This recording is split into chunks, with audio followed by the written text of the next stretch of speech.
Bienvenidos a este webinar que con motivo del Día Mundial de la Inocuidad Alimentaria vamos a desarrollar desde AINIA. El webinar que vamos a desarrollar en la próxima hora es un webinar que se va a centrar en la comparativa entre APPCC y controles preventivos. Vamos a desarrollar este webinar, como digo, con motivo del Día Mundial de la Inocuidad Alimentaria, que viene celebrándose desde el año 2019 y eso pues hace que considerásemos importante el desarrollar esta actividad comparativa entre, vamos a decir que sistema estadounidense y el sistema de la Unión Europea, aunque no estamos planteando realmente una confrontación, sino una comparación de sistemas para ver el enfoque que se le tiene que dar a la seguridad alimentaria con esta visión dual y que esto nos ayude pues, a mejorar cada uno en el ámbito de nuestras competencias y de nuestra actividad, nuestra relación y nuestro conocimiento en materia de la gestión de inocuidad alimentaria y de la seguridad alimentaria. Fundamentalmente lo que se pretende con el webinar que vamos a llevar a cabo en los próximos minutos pues es que se conozcan un poco mejor las principales normativas alimentarias y la importancia que tienen en seguridad alimentaria, establecer, como digo, esa comparativa en cuanto a seguridad alimentaria y desde un punto de vista o con un enfoque positivo en qué nos beneficia pues con esa comparativa qué beneficios podemos obtener y en conclusión pues explicar cuáles son las principales diferencias entre el APPCC y los controles preventivos en la industria alimentaria. Para llevar a cabo esta actividad vamos a contar con un ponente de excepción. Contamos con el experto en seguridad alimentaria, José Sabal, un experto con una dilatada experiencia que comenzó su actividad en este ámbito en Venezuela, en actividades relacionadas pues, con todo lo que se relaciona con el control de calidad de las empresas productoras de alimentos. Más tarde desarrolló su actividad en Estados Unidos, en Baltimore, en relación con cuestiones sobre alimentos del mar, productos de la pesca, que se incorporaban a Estados Unidos. Y durante prácticamente una década, José fue auditor de tercera parte de SQF y FSSC 22000 en Estados Unidos. Y en los últimos años, José está dedicado fundamentalmente al mundo de la consultoría para empresas productoras de alimentos, con el objeto de ayudarles y colaborar con ellos desde su gran experiencia en la implementación de sistemas de producción y de control de calidad para no solamente contribuir a la garantía de la inocuidad alimentaria o de la seguridad alimentaria, sino también coadyuvar en la reducción de los costes de operación mediante la optimización de procesos y colaborando también en la implementación de la cultura adecuada en este ámbito. Podemos resaltar también que José es instructor líder de acuerdo con lo establecido en la FDA para la implementación de las regulaciones norteamericanas de controles preventivos de alimentos para alimentación humana, alimentos para animales y el programa de verificación de proveedores. Y tiene también una amplia experiencia en aspectos sobre APPCC en productos del mar y productos derivados de frutas y vegetales, en concreto de zumos, así como su capacidad como instructor a la hora de implementar estándares homologados por GFSI, como es el BRCGS, el FSSC 22000 y el SQF, entre otros. O sea, que tenemos la suerte de contar, como digo, con un ponente de gran experiencia en esta materia y estoy seguro que esta sesión que vamos a comenzar en unos instantes pues resultará de utilidad para todos aquellos que hoy nos acompañáis con el objeto de conocer un poco mejor ese enfoque dual entre APPCC y controles preventivos. Y para no quitarle más tiempo a José, le vamos a ceder la palabra para que pueda comenzar. Al término de la presentación dejaremos unos minutos para preguntas y cuestiones y estaremos con todos vosotros en ese momento. José, todo tuyo. Gracias. Listo. Bueno, muy buenas tardes para ustedes, porque ya sé que estoy en horario de España, pero para mí es buenos días. Bueno, un gran placer estar aquí con ustedes. Como siempre, me fascina cuando bueno, tengo la oportunidad de colaborar con AINIA hace años, pues en dar las clases en España sobre los controles preventivos, que tuvimos bastante éxito. Y bueno, recientemente en los últimos años hemos dado los cursos de cultura, de cómo tratar de hacer para implementar cultura. Pero en esta oportunidad, pues nos vamos a dedicar a el tema del Día Mundial de la Salud, del Día Mundial de la Inocuidad de los alimentos.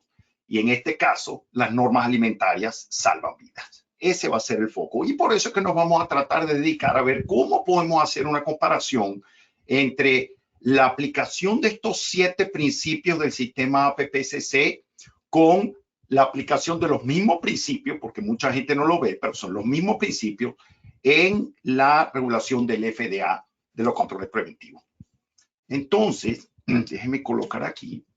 Pues la introducción es bien sencilla, es en el marco de la celebración del Día Mundial de la Inocuidad. Y como parte de los objetivos sostenibles, pues nos vamos a enfocar fundamentalmente en el 3, que es asegurarnos de que haya buena salud y que la gente tenga en general, que se sienta bien como parte de la comida.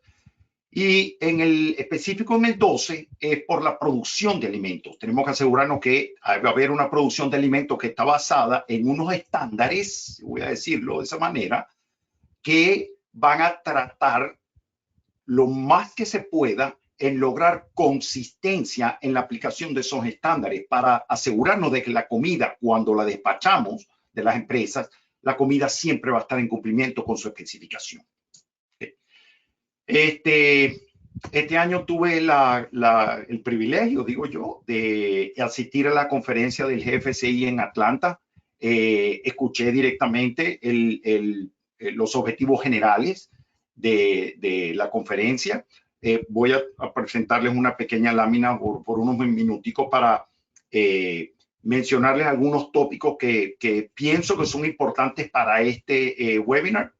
Después vamos a tener una conversación básica sobre comparar esos requisitos específicos y el enfoque típico de HACCP y el enfoque de HACCP usado por el FDA y dónde es que están esas diferencias, que si ustedes me preguntan a mí, realmente no hay diferencias, es una cuestión de enfoque. Y por supuesto, este año, ¿cómo se llama? Yo creo que ahora José María más tarde le pone más en detalle, pues vamos a tratar de ver si creamos una clase para ir en mucho más detalle de lo que vamos a conversar hoy. Entonces, de nuevo, el eslogan es que la seguridad alimentaria es asunto de todos, ¿ok? Y hay 5 llamados principales y me voy a enfocar en el que está resaltado en la lámina. Nosotros tenemos que asegurar, nosotros tenemos que hacer lo imposible cuando se está produciendo alimentos, de que esos alimentos van a estar en cumplimiento con sus especificaciones constantemente. ¿Okay? Eso es un objetivo que todo el mundo tiene que quedar extremadamente claro. Un poquito antes de comenzáramos la presentación, yo le comentaba a José María que este año una de las cosas que estoy empezando a hacer es ir a clases que son enfocadas en explicarle leyes y regulaciones a abogados. Y este año en la primera que fui fue muy interesante porque desde el punto de vista técnico realmente no había nada ahí para mí que aprender. Hubo 2 o 3 pequeñas cosas que sí me llamaron la atención. pero lo más importante es entender el fondo, entender por qué estamos haciendo esto, por qué tenemos que implementar un sistema de inocuidad y saber qué es lo que está escrito en los estatutos, en las leyes y bueno, después en la regulación de cómo implementar la ley y entender que lo más importante que hay aquí, que tenemos que hacer, nuestra responsabilidad, es asegurarnos de que siempre que enviemos los productos al mercado, siempre que estamos despachando, esos productos sean seguros, esos productos cumplan 100% con su especificación. Entonces, el GFCI, ellos dijeron, bueno, es que los alimentos tienen que ser seguros para todo el mundo en todas partes. Y hay 3 pilares estratégicos que ellos dijeron, esto es lo que tenemos que enfocarnos. Primero, es asegurarnos que haya una evaluación comparativa y una armonización. ¿Qué es eso? Que los estándares estén armonizados a nivel internacional, porque eso está relacionado del punto 1 con el punto 3. Nosotros tenemos que asegurarnos de que lo más que se pueda sea un sistema global, que es justamente lo que estamos logrando hoy, celebrando el Día Internacional de la Inocuidad Alimentaria. ¿Okay? Y como punto número 2, ellos dijeron desarrollar las capacidades. ¿Qué capacidades son estas? Pues ser capaces de entrenar, capacitar al personal en los estándares y la forma como nosotros hemos desarrollado los sistemas en nuestras propias empresas. ¿Okay? Eso es como mostrarle lo que está por detrás, que es lo que está forzando el que todo el mundo trate de implementar estos sistemas. Entonces, en esta lámina, una de las cosas que yo estudié ingeniería, o sea que el ISO no lo puedo evitar, pero una de las cosas que yo pienso que es muy importante es que nosotros tenemos que entender sistemas, porque nosotros tenemos que tener una base fundamental, básica, de entender qué es un sistema y cuáles son los elementos del sistema y cuál es la relación entre esos elementos. Y uno de los documentos que yo pienso que es sumamente importante para todos nosotros, desarrollando sistemas de inocuidad de alimentos, es ese documento que les estoy poniendo en la pantalla, se llama el ISO Handbook, que es una referencia de cómo integrar distintos requisitos que puede ser que sean fuente para cada uno de los sistemas que ustedes están desarrollando. Y que yo sé que son, porque ustedes, por ejemplo, aquellos que estén en España, voy a decir ahora, y que estén produciendo alimentos que va a ser vendido en los Estados Unidos, claro, el sistema de ustedes tiene que cumplir con la regulación europea, tiene que cumplir con cualquier regulación que sea específica en España. A lo mejor tienen regulaciones especiales en la zona donde ustedes están, en la ciudad, no sé, en el estado, lo que sea. Después tienen que cumplir con las regulaciones del estándar que siguen, que bueno, en España, pues yo pienso que la mayoría es IFS, pero podría ser BRC o podría ser FSC 22000 y tienen que cumplir con eso también. Y como el producto lo van a vender en los Estados Unidos, pues entonces también tienen que cumplir con la regulación americana. Entonces, claro, el objetivo por lo cual les enseño este documento es porque nosotros tenemos la responsabilidad de integrar todos esos requisitos en un sistema único. ¿Okay? Por supuesto, pues no puedo dejar el ISO 9000, donde está el vocabulario, y como parte de lo que les voy a explicar es porque en Latinoamérica normalmente decimos un sistema de gestión de la inocuidad, y yo entiendo que en España creo que es un poquitico más un sistema de gestión de la seguridad alimentaria. Pero el caso para esta clase, asuman que eso es exactamente lo mismo. Entonces, claro, como estábamos conversando, tenemos que desarrollar un sistema integrado donde integramos todos esos requisitos, integramos todos esos elementos para que nosotros logremos despachar siempre productos que están en cumplimiento al 100% con su especificación. Y lo que estábamos comentando hace un ratico, por supuesto que tenemos que entender los requisitos legales y regulatorios, los requisitos voluntarios, y yo les mencioné IFS, y les mencioné BRC, y les mencioné FSC 22000, pero déjenme decirles una cosa, ustedes algunos puede ser que necesiten cumplir con el estándar orgánico, puede ser que necesiten cumplir con los requisitos específicos para producir alimentos halal o kosher o gluten free o lo que sea, pues. Y entonces todo eso es una acumulación de requisitos que ustedes tienen que entender para lograr integrar esos requisitos en su sistema. Ustedes pueden ser también que tengan requisitos de sus propios clientes y cualquier otro requisito que pueda hacer que forme parte de su sistema. Entonces, ahora que ya vamos a empezar a entrar un poquito más en detalle, para el programa, y yo le puse aquí elemento para asociar el lenguaje que nosotros típicamente utilizamos en sistema con el lenguaje ISO.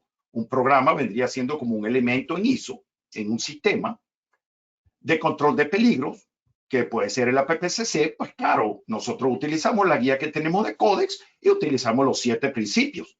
¿Ok? ¿Cuál es, si es que hay alguna diferencia entre eso y la regulación en los Estados Unidos? Pues realmente no hay ninguna. Lo único que en los Estados Unidos nosotros no utilizamos como referencia general Codex Alimentarios. Entonces aquí decimos que hay 5 pasos preliminares y los 7 principios. Pero si ustedes agarran y ponen esos 5 pasos preliminares y los 7 principios al lado de los 12 pasos del Codex, ustedes se van a poder dar cuenta que son exactamente iguales. Entonces es una cuestión de nombre, nada más. El APPCC es una técnica de evaluación de riesgos. No es un sistema. Ustedes no tienen idea cada cuántas veces yo estoy afuera, pues sea en una conferencia o ayudando a un cliente o lo que sea, y me dicen, es que yo tengo un sistema HACCP. Y yo le digo, no, porque HACCP o APPCC no es un sistema.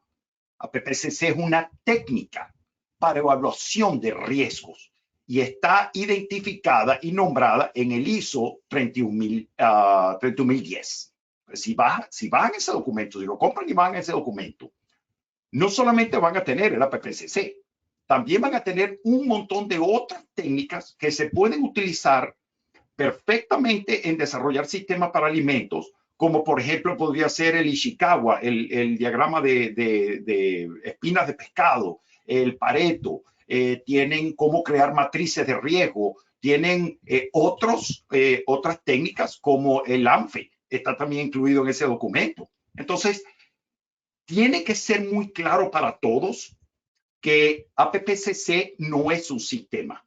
¿Okay? Es una metodología, una de las múltiples metodologías que nosotros podemos implementar en nuestro sistema para determinar el riesgo en nuestras operaciones. ¿Okay? El riesgo es la misma cosa, como lo hemos hecho nosotros, está basado fundamentalmente en severidad y en probabilidad. ¿Okay? Y el último punto que les tengo aquí es que ustedes pueden utilizar ese enfoque no solamente para los peligros. Ustedes pueden utilizar ese enfoque también para las buenas prácticas de manufactura o las buenas prácticas de higiene, como las llamen. ¿Okay? El enfoque es exactamente igual. Nosotros tenemos que identificar cuál es la condición que es sencillamente inaceptable. Pues voy a decir control de plagas. Pues bueno, claro, no podemos tener plagas en la empresa. Bueno, tenemos que tener controles, claro. Entonces, hay personas que deciden contratar empresas que se encargan de control de plagas. Hay otras empresas que deciden, aquí en los Estados Unidos, en la parte central, hay muchas empresas que tienen su propio personal capacitado para implementar y mantener un sistema de control de plagas. Sea como sea, la forma como se logra es indiferente, es transparente para el sistema, tanto y cuanto nosotros seamos capaces de lograr el objetivo. ¿Cuál es el objetivo? Bueno, pues no pueden haber plagas en la empresa. Ese es el criterio que determina qué es aceptable y qué no es aceptable. Y ese criterio podríamos nosotros decirlo, bueno, yo puedo decir que eso es principio número 3, porque el principio número 3, el límite crítico, que es como nosotros normalmente lo conocemos, es lo que nos va a decir a nosotros qué es aceptable y qué no. Si nosotros no tenemos esa guía, pues claro, ¿qué control va a funcionar si no sabemos cuál es el objetivo? ¿Okay? Que es la ventaja del principio número 3. Entonces, el punto mío con esta lámina es solamente decirles que en sistemas, el enfoque que vamos a utilizar para los peligros podría ser perfectamente utilizado para las buenas prácticas de manufactura. Entonces, claro, si nosotros integramos todos estos requisitos y vamos a decir, yo voy a integrar todos los procedimientos que voy a implementar para mantener condiciones sanitarias, ¿okay? Y lo voy a llamar así, condiciones sanitarias, para mantener la higiene básica y todos los controles que yo necesito para controlar peligros. ¿Ok? Eso es lo que va a hacer el sistema. Y entonces, claro, ustedes me van a decir que como fuentes, distintas fuentes de peligro, yo puedo utilizar, bueno, de forma general, el Código Alimentario y los principios generales, las leyes y la regulación de la Comunidad Europea, cualquier cosa que sea específica en España, fuera de las regulaciones de la comunidad, cualquier estándar que ustedes siguen y leyes y regulaciones de los países donde ustedes venden los productos, ¿okay? Que puede ser más de uno. Entonces, claro, tienen que cumplir con muchas cosas, aunque sean parecidas. En Europa no van a tener tantos problemas, pero cuando venden en otros países es posible. Entonces, si vamos ya al detalle, ¿cuál es el objetivo de esos sistemas que ustedes están desarrollando? ¿Okay? Y esto es bien sencillo, ¿okay? Porque esto no es necesariamente, aunque el lenguaje es distinto, no es necesariamente algo que es único para España o para Francia o para la Comunidad Europea como grupo en general, o los Estados Unidos o Australia o cualquier otro país en Latinoamérica o África. El objetivo es el mismo. ¿Okay? ¿Cuál es el objetivo? Y ustedes pueden ver aquí que en el punto número 1 yo les escribí algo muy específico. Pero está bien sencillo. Ustedes tienen que hacer lo imposible para asegurarse de que cuando los productos los están despachando, ese producto va a estar 100% en cumplimiento con su especificación, que es lo que ya venimos conversando hace un rato. Entonces, ¿qué es lo que cuando el producto cumple con su especificación, qué es lo que estamos nosotros asegurando? Que el producto no está contaminado o adulterado. Entonces, eso es lo que está prohibido. ¿Okay? En los Estados Unidos les voy a decir una cosa. La ley y la regulación de alimentos acarrean consecuencias criminales. Entonces, el que aquí no cumpla, aquí en los Estados Unidos, el que no cumpla con las regulaciones que le son aplicables a ellos, está cometiendo un crimen. ¿Okay? Y aquí hay gente que ha ido presa, bastante gente que ha ido presa por ese asunto. Independiente de que hay muchas otras empresas que no llegan a poner a nadie preso, pero las multas que les ponen son multas millonarias. Entonces, ¿cuál es el objetivo? Asegurarse que los productos nunca van a estar adulterados o mal etiquetados. ¿Ok? Eso como punto general. Entonces, ¿cómo logramos nosotros esto? Cuando vamos a la especificación, cuando empezamos a leer los detalles, el producto se puede adulterar de dos formas distintas. ¿Okay? El producto puede adulterarse con algo que no va a causar lesión o enfermedad. ¿Okay? Eso es lo primero. Entonces, claro, ejemplos podrían ser, a lo mejor yo estoy utilizando un ingrediente que está descompuesto. A lo mejor yo estoy utilizando un ingrediente que está vencido.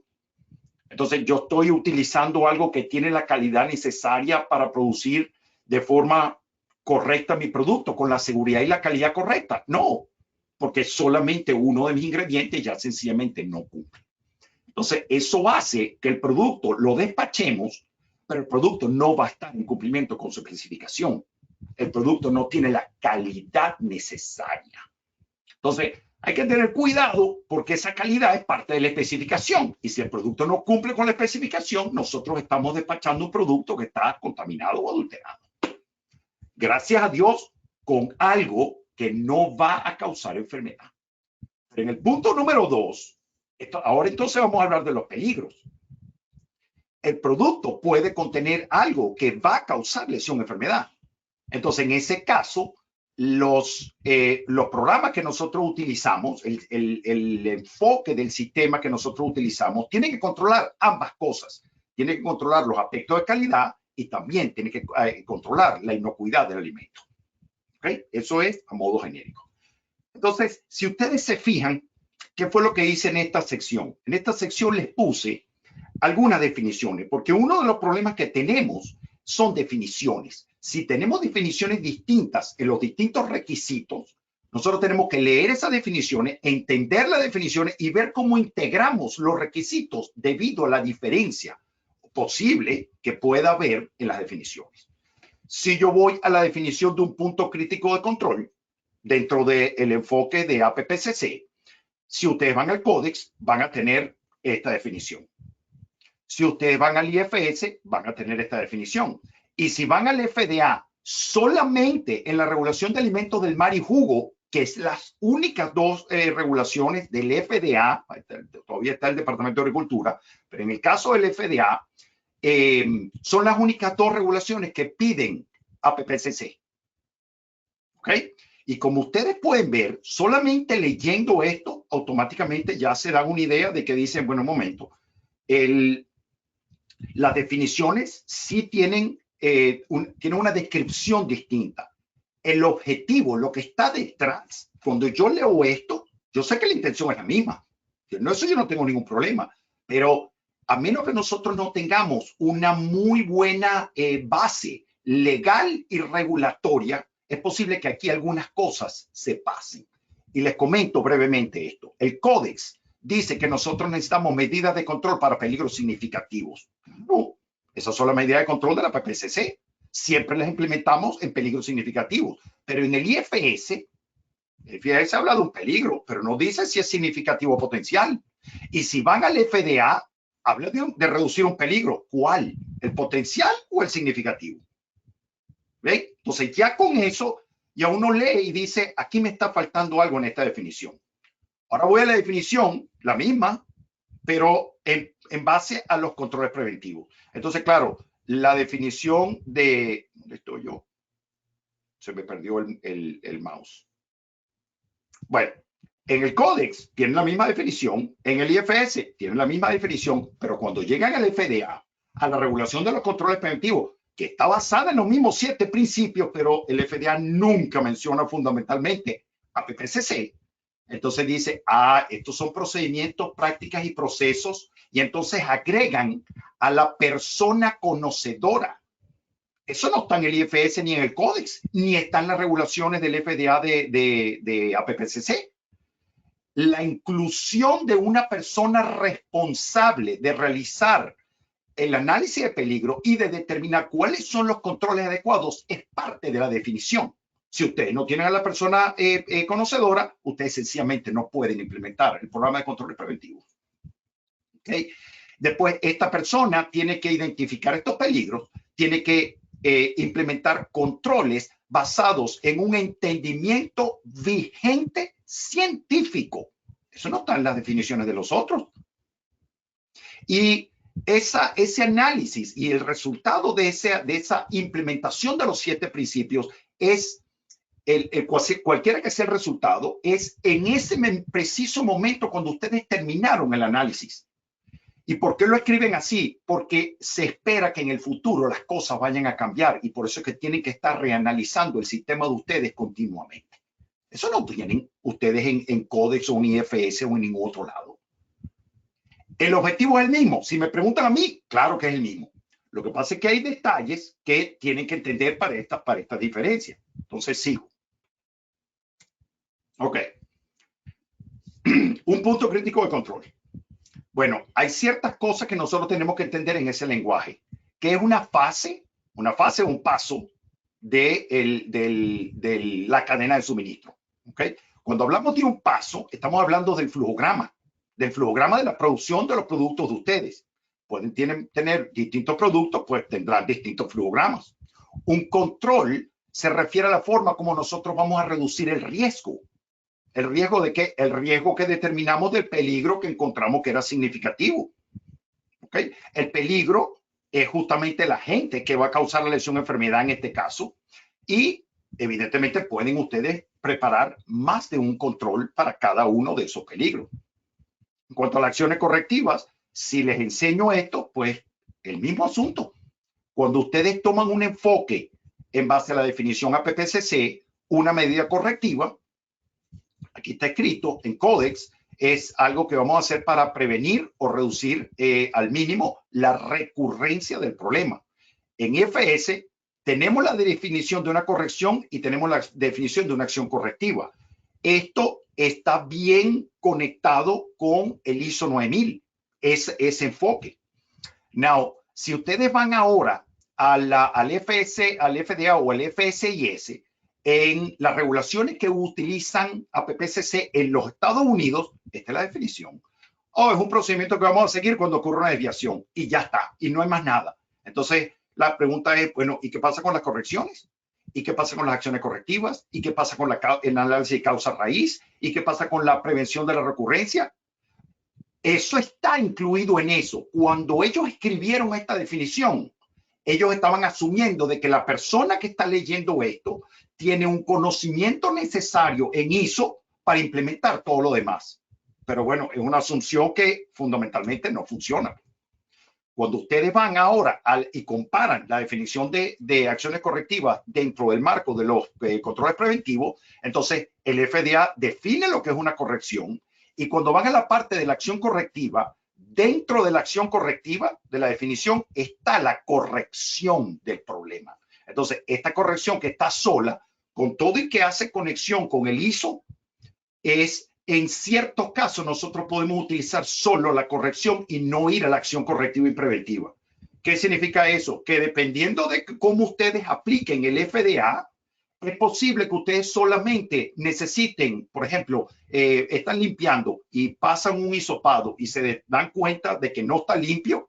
El FDA les dice que si ustedes inmediatamente vuelven a limpiar y vuelven a probar y todo está bien, ustedes no necesitan implementar algo para prevenir que eso suceda de nuevo. Pero si ustedes además del FDA están en cumplimiento con IFS, IFS le dice, tú además de implementar la corrección, por supuesto que tienes que determinar cuál es la causa raíz y determinar cómo vas a prevenir que eso suceda de nuevo. Entonces, claro, en ese caso el GFCI sería un poco más estricto. Y esta lámina solamente se las muestro para que vean en ISO cuáles son las definiciones formales de la palabra corrección, de la palabra acción correctiva y de la palabra o de la palabra grupo de palabras del término acción preventiva, porque no son las mismas. ¿Okay? Siempre que ustedes tienen una desviación, tienen que entrar con la corrección y la acción correctiva. Y la acción correctiva es para prevenir la recurrencia. Pero si ustedes lo más probable es que sea el resultado de las auditorías internas que ustedes se hacen, empiezan a determinar que hay un patrón que indica que en algún momento van a tener una desviación en el futuro, pues claro que ustedes tienen que ir por la causa raíz y tratar de hacer algo para prevenir que ese problema ocurra, porque no les ha pasado hasta ahora. Entonces, las definiciones son sumamente importantes. Esta es la última que les pongo, la definición oficial de proveedor. Si ustedes van al códex, bueno, hay la empresa responsable del funcionamiento, es una entidad responsable del funcionamiento de una empresa en cualquier etapa de la cadena alimentaria. ¿Ok? En IFS, yo revisé la versión 8, el anexo 12, el glosario, el sitio donde están las definiciones, y no estaba disponible. ¿Ok? Sin embargo, en GFCI hay una definición. Pero si ustedes van al FDA, el FDA es muy distinto de eso. Y el FDA dice que el proveedor es el que fabrica o procesa, el que cría animales, que ya es una granja, o el que cultiva plantas, que también es una granja. Entonces, si ustedes le están comprando cualquier ingrediente a un distribuidor, de acuerdo al FDA, ese distribuidor no es un proveedor. Ustedes necesitan aprobarlo por IFS, pero por el FDA no lo pueden aprobar. Ustedes tienen que ir un paso más atrás y aprobar al que realmente fabricó o procesó el producto, crió el animal o cultivó el producto que ustedes están recibiendo. ¿Ok? Esto es lo que les comentaba. Puse esta lámina solamente. En los Estados Unidos, un broker, un almacén de distribución al mayor de productos alimenticios no es un proveedor. Ustedes lo tienen que aprobar en IFS, pero de acuerdo con el FDA, no. De acuerdo con el FDA, tienen que llamarlo y decirle, hey, yo necesito aprobar al que realmente procesó, manufacturó este producto. Entonces, bueno, vamos a los detalles. Vamos a ver cuáles son las diferencias que hay entre cuando uno mira a los 7 principios y cómo los vamos a implementar, dependiendo de el enfoque básico del APPCC o el enfoque de los controles preventivos. ¿Okay? Como ustedes pueden ver, que fue lo que les puse aquí, las definiciones son distintas. Y cuando ustedes tienen distintas definiciones, eso les va a impactar la implementación de su sistema. Entonces, el principio número 1, ¿ok? El principio número 1 es análisis de peligros. En el APPCC, cuando hay peligros de alto riesgo, peligros significativos, nosotros tenemos que documentar medidas de control. ¿Ok? Ese es el lenguaje básico que se está usando. Y esas medidas de control van a ser implementadas en distintos pasos del proceso donde ustedes determinen que son necesarias. Es posible que ustedes tengan un control en un solo paso. Es posible que ustedes tengan múltiples controles en múltiples pasos. ¿Ok? Las medidas de control vienen siendo el principio número 4. Eso tenemos que recordar. Ahora, en controles preventivos, ¿cuál es la diferencia? Cada vez que hay peligro, encontramos peligros de alto riesgo en análisis de peligro, nosotros vamos a desarrollar controles preventivos. Estos controles preventivos son el equivalente a las medidas de control de la PPCC. ¿Ok? Entonces, la diferencia es que ahora nosotros no necesariamente vamos a implementar controles preventivos en pasos de nuestro flujograma. Es posible que nosotros implementemos controles preventivos en áreas de la empresa o son medidas de control para el personal. Son cosas que no están unidas, no están relacionadas con el flujograma. ¿Ok? Voy al principio número 2. Identificación de los puntos críticos de control. Y fíjense que estoy utilizando el lenguaje de la PPCC. Entonces, en el PPCC, bueno, son los pasos del flujograma donde nosotros vamos a implementar la medida de control. En el caso de los controles preventivos, cuando se necesitan estos controles preventivos para implementar algún paso, nosotros solo lo llamamos controles preventivos. Pero lo que les explicaba anteriormente, es posible implementar otro tipo de controles preventivos en múltiples pasos del problema o en áreas de la empresa o en equipo o en personal. De nuevo, cosas que no están relacionadas con los pasos del proceso. Seguimos al principio número 3. Pues por supuesto, ustedes en APPCC tienen que tener una guía, tienen que tener un patrón, tienen que tener algo que determine qué es aceptable y qué no es aceptable. ¿Ok? Eso es el principio número 3. Entonces, en el códex, nosotros decimos que es un criterio o muchos criterios observables, medibles, relativos a un punto crítico de control, a la medida que estamos implementando, que separa lo que es aceptable de lo que es inaceptable. Yo fui al, ¿cómo se llama? Al glosario del IFS, no encontré una definición. En GFCI no está definido, pero hacen referencia al Códex Alimentario. O sea que sí está definido por GFCI. Y como IFS tiene que utilizar GFCI, pues bueno, claro, la referencia del Códex Alimentario. Y el Códex Alimentario lo que dice es que esto es un criterio que separa lo aceptable de lo no aceptable. En controles preventivos, entonces ahora ustedes van a tener parámetros o valores, porque así es como está definido. Entonces, los parámetros y los valores es lo mismo que los límites críticos y es lo mismo que este criterio que dice el códice. Y yo le voy a decir entre ustedes y yo, sí, es lo mismo. Es lo mismo. Le puedo poner diferentes nombres, pero es lo mismo. ¿Ok? Y está definido como un valor máximo o mínimo o una combinación de valores, que es un rango, que determina qué es aceptable y qué no es aceptable. Entonces, aunque las definiciones varíen un poquito en cómo están escritas, realmente es lo mismo, el objetivo es el mismo. Entonces, vamos al principio número 4, que le llaman establecer procedimientos de control. Y ustedes típicamente en España, si no me equivoco, lo llaman procedimiento de vigilancia. En el APPCC, si nosotros vamos a la referencia del códex, pues bueno, toda medida o actividad que se puede implementar para prevenir o eliminar un peligro o reducirlo hasta un nivel aceptable. Porque esa es la definición de la palabra control en sistemas. Ustedes lo que van a hacer es algo para reducir el riesgo. Si yo voy a IFS y a GFCI, pasa lo mismo que antes. No está definido. ¿Por qué? Bueno, porque el código ya lo tiene definido.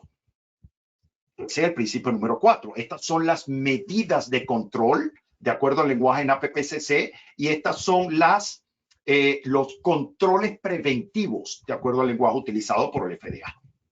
Y fíjense que cuando ustedes van a la definición de controles preventivos, dicen aquellos procedimientos, prácticas o procesos que una persona conocedora, ese es el individuo calificado en controles preventivos, porque es la única persona que está calificada para hacer esto, va a utilizar para efectivamente minimizar o prevenir los peligros bajo una comprensión científica actual en el momento del análisis. ¿Qué es lo que está haciendo el FDA? Está incluyendo muchas otras cosas, diciendo que esos controles solamente los puede implementar una persona que es conocedora del proceso, que sabe cuáles son los peligros, sabe que es efectivo en el control de esos peligros y para el momento del análisis, ¿qué es efectivo? ¿Qué significa eso? Que esa persona conocedora tiene que mantenerse investigando y asegurándose que los controles están constantemente al día. Eso no está en las otras definiciones. Entonces, claro, el principio número 5 nos dice, vea, tenemos que establecer acciones correctivas y acciones preventivas. ¿Se acuerdan las definiciones? ¿Se acuerdan cuando estuvimos hablando de la diferencia? Ahí es donde está el problema. Porque si yo soy una persona que entiendo sistemas desde el punto de vista ISO, pues entonces yo entiendo lo que es una corrección, lo que es una acción correctiva y lo que es una acción preventiva. Yo estoy muy claro. Y ninguna otra entidad que me pida, José, tú tienes que implementar unas acciones correctivas, me puede desviar de ese conocimiento, que es eso como por decir la ley en sistemas. Entonces, cuando el FDA dice el individuo calificado en controles preventivos tiene que desarrollar e implementar un sistema, ¿qué es lo que está diciendo? Oye, anda a ISO y averíguate cuál es la definición de sistema y averigua qué es un elemento, averigua cuál es la definición de una corrección, acción correctiva y acción preventiva, porque eso es lo que tienes que utilizar. Entonces, si nosotros vamos de nuevo al códex, es toda medida que se toma cuando se produce una desviación. Sí, pero es posible que nosotros tengamos desviaciones potenciales. Sí, también podemos tenerlas y en ese caso vamos a necesitar una acción preventiva de acuerdo a ISO. Bueno, eso no está contemplado en el códex. Por supuesto, no está contemplado en IFS ni está contemplado en GFCI. Entonces, las definiciones hacen unos cambios gigantescos en la forma como nosotros afrontamos la implementación de nuestros sistemas. Si ustedes se van ahora a la definición de los controles preventivos, ¿qué fue lo que hizo el FDA? Déjame leer cuál es la definición en ISO y voy a copiar y asegurarme de que la regulación cumple perfectamente con lo que está definido en ISO para desviaciones. Y el FDA dice en la definición que cuando ustedes pasan por acciones correctivas, el FDA incluye la corrección que está fuera normalmente de la definición oficial, pero la incluyen dentro de la definición de acción correctiva, incluyen la corrección del problema. Y después, por supuesto, la causa raíz para reducir la recurrencia del problema. Entonces, fueron en mucho detalle. En el principio número 6, entre ustedes y yo, les voy a decir que aquí prácticamente no hay ninguna diferencia. Cuando ustedes leen estas definiciones, utilizan palabras que son similares, oraciones, composición de las palabras en distintas formas, pero el objetivo final es el mismo. ¿Qué es lo que ustedes tienen que hacer en el principio número 6? Verificar que los controles que se implementaron cumplen con, número 1, el principio número 3, que ustedes lograron el objetivo, lograron la intención del procedimiento, lograron que el proceso se realizara de una forma donde siempre están en cumplimiento con los parámetros del proceso y, por supuesto, el producto no fue afectado por el proceso. Y luego asegurarse que las instrucciones y la frecuencia de ejecución del procedimiento de control, el principio número 4, se hizo exactamente como están escritos, solamente por una persona que estuvo capacitada para realizar esas acciones. Eso es exactamente igual en los dos casos.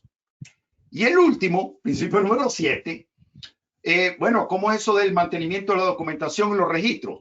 Si ustedes buscan una definición del principio número 7, no aparece. Ahora, en IFS y en GFCI, ustedes tienen que mantener documentación y registro. Claro, y hay un elemento de los estándares que dicen tenemos que mantenerlo.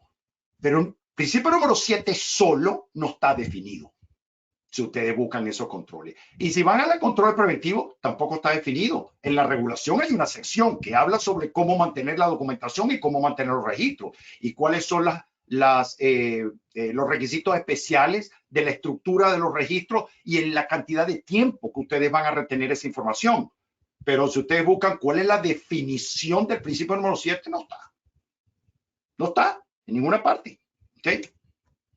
Entonces, claro, el APPCC, comparándolo con los controles preventivos, las medidas de control solo se pueden implementar en pasos del flujograma cuando el peligro a controlar fue identificado como significativo en su análisis de peligro. Y por eso está fuera de la cobertura de los programas prerequisitos.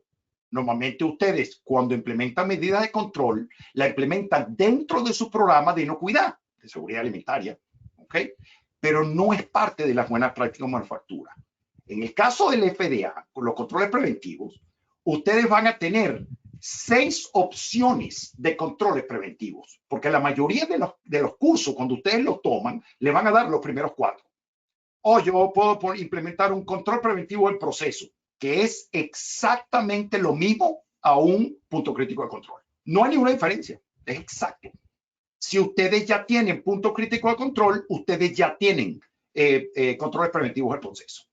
Pero entonces después tenemos los controles preventivos de los alérgenos y yo les aseguro que aquellos de ustedes que trabajan con productos que tienen alérgenos y que tienen que etiquetar correctamente el producto, el paso de etiquetado para ustedes es un punto crítico de control. Entonces yo les voy a decir que cuando hablamos del etiquetado, lo que ustedes tienen como un punto crítico de control en la regulación americana es un control preventivo de alérgenos. Pero cuando en la regulación americana le dicen, y ustedes tienen que hacer cualquier otra cosa para prevenir el contacto cruzado, todas esas otras cosas que ustedes normalmente hacen y voy a decir, de acuerdo al GFCI, oye, en nuestro almacén nosotros vamos a guardar los alérgenos separados de los demás y los vamos a mantener separados en distintas secciones del almacén para prevenir un contacto cruzado. Bueno, eso que están haciendo no pertenece más a las buenas prácticas de manufactura. Ese procedimiento es un control preventivo de alérgenos. ¿Okay? De más detalle cuando entremos en el curso que con el favor de Dios vamos a tener posterior. Después vienen los controles preventivos de saneamiento. Tienen 3 enfoques primordiales. El primero es prevenir la recontaminación con un peligro ambiental.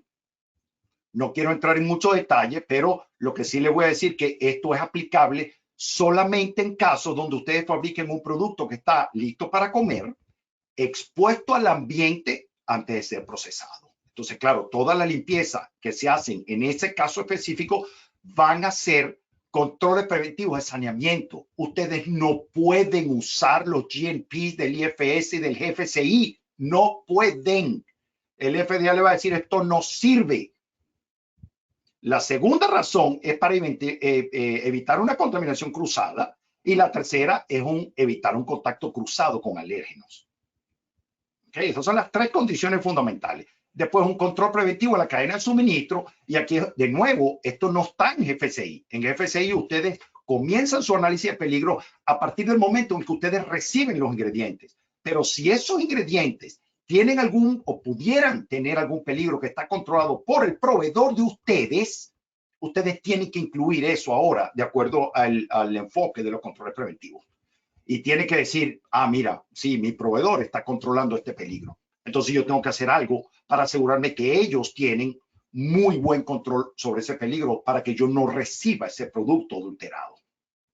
Después entonces tenemos lo que son otros controles preventivos, ¿okay? Que es cualquier cosa que esté siendo controlado actualmente por las buenas prácticas de manufactura, pero que cuando ustedes realizan el análisis de peligros, el análisis de peligros dice, oye, pero es que este peligro es un peligro de alto riesgo, no es de bajo riesgo. Entonces ustedes le van a hacer como una mejora al procedimiento que tienen de buenas prácticas y lo van a subir al nivel de un control preventivo. Y la última cosa que es bien importante recordarles, es posible que muchos de ustedes hayan tomado ya la clase de controles preventivos, es que el programa de retiro, dependiendo de si ustedes tienen peligro en el análisis de peligro de ustedes, si encontraron peligros significativos, el programa de retiro es un control preventivo. Y por eso es que tiene esos requisitos tan especiales.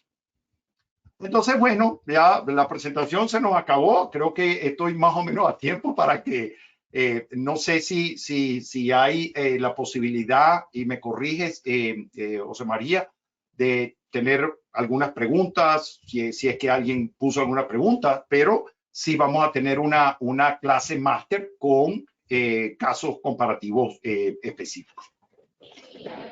Muchísimas gracias, José.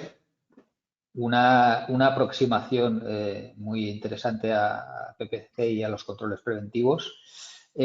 Como has comentado, tenemos unos minutos para si hubiera preguntas, y también quiero aprovechar que lo indicabas.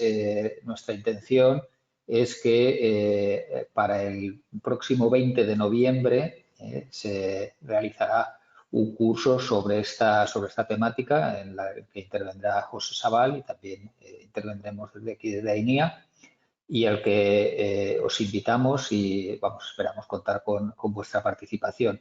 Que si ahora hay preguntas, pues nos las podéis trasladar, y José pues estará encantado de responderoslas. Claro, Gracias. lo que podamos.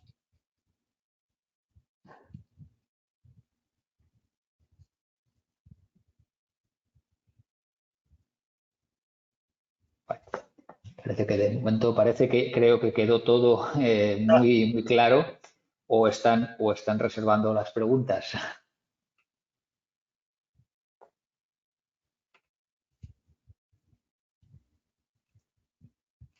Tú, José, mientras esperamos, si hay alguna pregunta,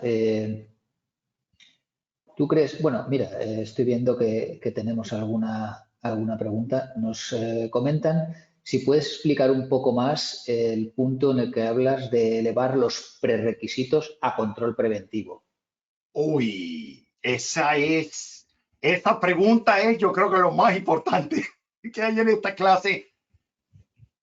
No les voy a responder, les voy a dar un ejemplo. Pues los ejemplos normalmente son lo mejor que uno puede hacer. Fíjense, hace años, cuando se implementó la nueva ley en los Estados Unidos, se creó la regulación de los controles preventivos para alimentos para humanos, la regulación de los controles preventivos para alimentos para animales, y se creó una regulación que se llama el programa de evaluación de proveedores foráneos. ¿Okay? Yo para este también soy instructor, pero se aplica a las personas que están dentro de los Estados Unidos importando productos de afuera.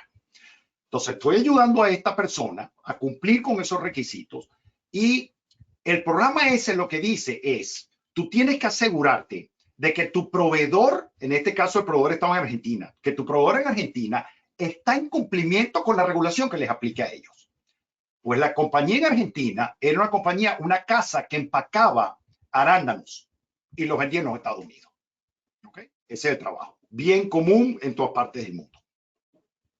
Entonces, pues nosotros recabamos la información. Ellos no estaban 100% en cumplimiento con la regulación de los controles preventivos porque era muy nuevo.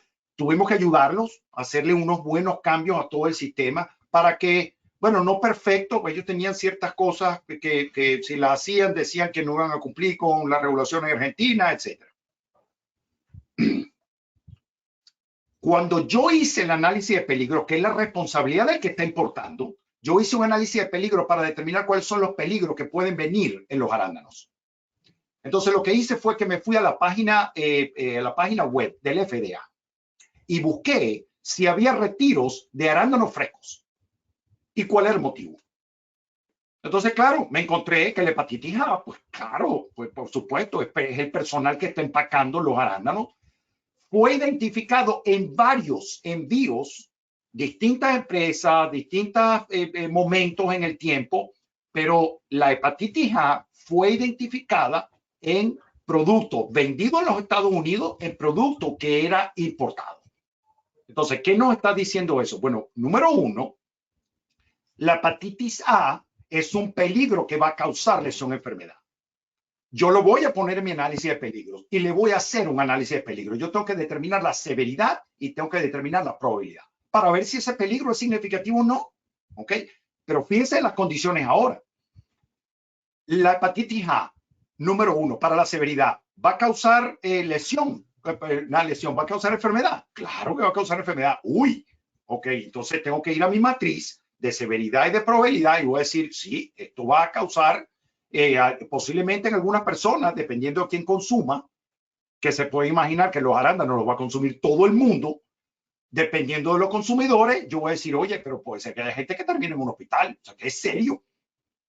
Now, lo siguiente es la probabilidad. Es probable que esto pase. Lo tengo enfrente mío. Estoy leyendo la página del FDA donde estoy viendo que a una empresa que estaba produciendo muchas empresas que estaban produciendo estos arándanos exportaron el producto o dentro de los Estados Unidos lo empacaron y lo enviaron al mercado con hepatitis A. Esa es la evidencia que yo necesito.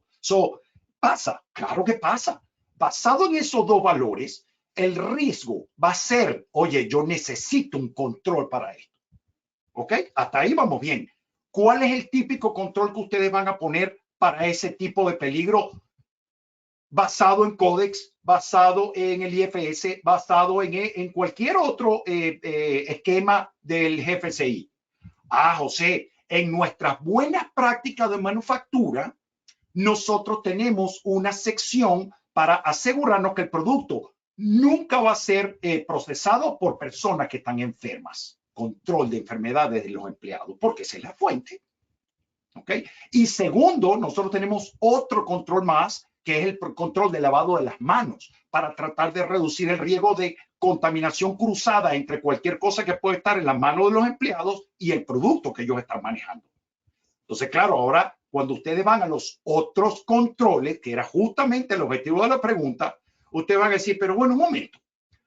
Si yo puse en mi análisis de peligro la hepatitis A y basado en mi análisis yo identifiqué que hepatitis A era significativo, yo no puedo controlar hepatitis A bajo el enfoque de las buenas prácticas de manufactura. Yo tengo que controlarlo bajo el enfoque de los controles preventivos, porque no es una cosa que va a suceder en un paso del proceso. Asegurarse que el personal no esté enfermo y asegurarse que ellos se lavan las manos frecuentemente no está ligado a un paso del proceso, está ligado a las actividades que realiza la empresa constantemente todo el tiempo en todos los puntos del proceso, en todos los pasos del flujograma. Entonces, ese es un ejemplo perfecto de que la empresa, que fue lo que hicimos, la empresa en Argentina tomó la decisión de que cada vez que las personas trabajen, de hecho, para ellos es obligatorio. Todas las empresas que trabajan en alimentos, los empleados tienen que vacunarse contra la hepatitis A. Entonces, cuando ellos ahora recopilan las tarjetas que le da el Ministerio de Salud a las personas que trabajan en empresas de alimentos, ese es el control de ellos. Esa es la forma como ellos van a prevenir que la hepatitis A termine en el producto. Gracias, José.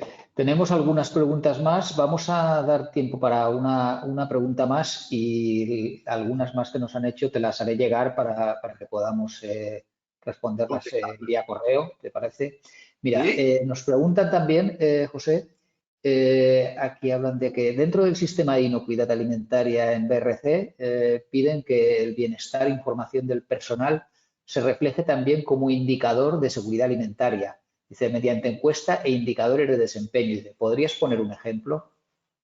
Ok, voy a utilizar lo mismo porque estamos hablando del mismo tema. Que lo ponga como un indicador, claro, y le voy a poner, no, sí voy a utilizar un ejemplo. En esos casi 10 años que estuve auditando, ¿ok? Y yo nunca audité IFS, ¿ok? Claro, pero realmente no importa, porque audité SQF y audité FCC 22000, que ambos están GFCI y cualquier cosa que es GFCI, pues prácticamente es lo mismo. Fíjense esto, yo llegaba a la empresa y decía, ok, vamos entonces, yo voy a auditar ahora el control de enfermedades. Ok, ¿dónde está la documentación que tienen ustedes? Yo quiero verla, yo quiero ver el procedimiento. ¿Cómo saben ustedes cuando una persona tiene hepatitis A y la persona es asintomática? ¿Qué hacen ustedes cuando una persona tiene norovirus y las personas son asintomáticas al norovirus? ¿Qué están haciendo ustedes para tratar de identificar ese problema y erradicarlo? O sea, no, el procedimiento de nosotros es que capacitamos a todo el personal para que ellos reporten que tienen enfermedades y ya está, ya con eso está listo. Y yo le voy a decir, bueno, ¿y es solamente enfermedades? ¿Qué pasa si qué pasa si yo llego a mi casa y estoy ayudando a mi hija a hacer un trabajo del colegio y entonces con un papel me hago una pequeña cortadita en la mano? Yo puedo ir a trabajar con una cortada en la mano. Yo no puedo ir a trabajar con una cortada en la mano. Eso tiene que cubrirlo. Ahora, cuando ustedes van a la especificación, a lo que está escrito en la regulación, es un poquito distinto de lo que está escrito en el GFCI. En el GFCI les piden que ustedes tengan un programa para prevenir la enfermedad de los empleados.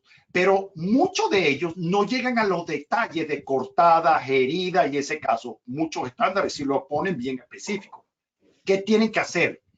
Si ustedes van a la regulación, a la ley, le dice, siempre y cuando tú puedas cubrir esa cortada poniéndote un guante y asegurándote que mientras esto no se sane, tú tienes un guante puesto, no hay ningún problema, porque tú no vas a transmitir nada. Pero si lo que puedes ver en la mano es evidencia de que la persona está infectada con algo, entonces la persona sencillamente no puede trabajar. Entonces, ¿cuáles son los controles? ¿Cuáles son las personas que están en la planta, en la planta de proceso, responsables de observar la salud de las personas? ¿A cuántas personas ustedes entrenaron? Enséñame. No, José, nosotros no entrenamos a nadie. Nosotros solamente tenemos un papel firmado. Le digo, ustedes no están en cumplimiento con requisitos. Ese es un buen ejemplo. Perfecto. Muchas gracias, José. Bien, como hemos comentado, el resto de preguntas que nos habéis facilitado yo se las haré llegar a José y así podréis tener respuesta. Para cumplir con el horario previsto, vamos a finalizar la sesión. Agradeceros a todos la atención, espero que os haya resultado de interés. Agradecer también muchísimo la participación a José desde el otro lado del Atlántico. Y, como os digo, os mantendremos informados en breve de la publicación del curso que tenemos previsto para el 20 de noviembre a través de los medios habituales y os haremos llegar toda la información del mismo para que aquellos que queráis asistir pues podáis incorporaros. Lo dicho, muchísimas gracias y espero que os haya resultado de interés este webinar para celebrar el Día Mundial de la Inocuidad Alimentaria. Gracias a todos. Un saludo. Gracias, José. Hasta luego. Gracias por la invitación.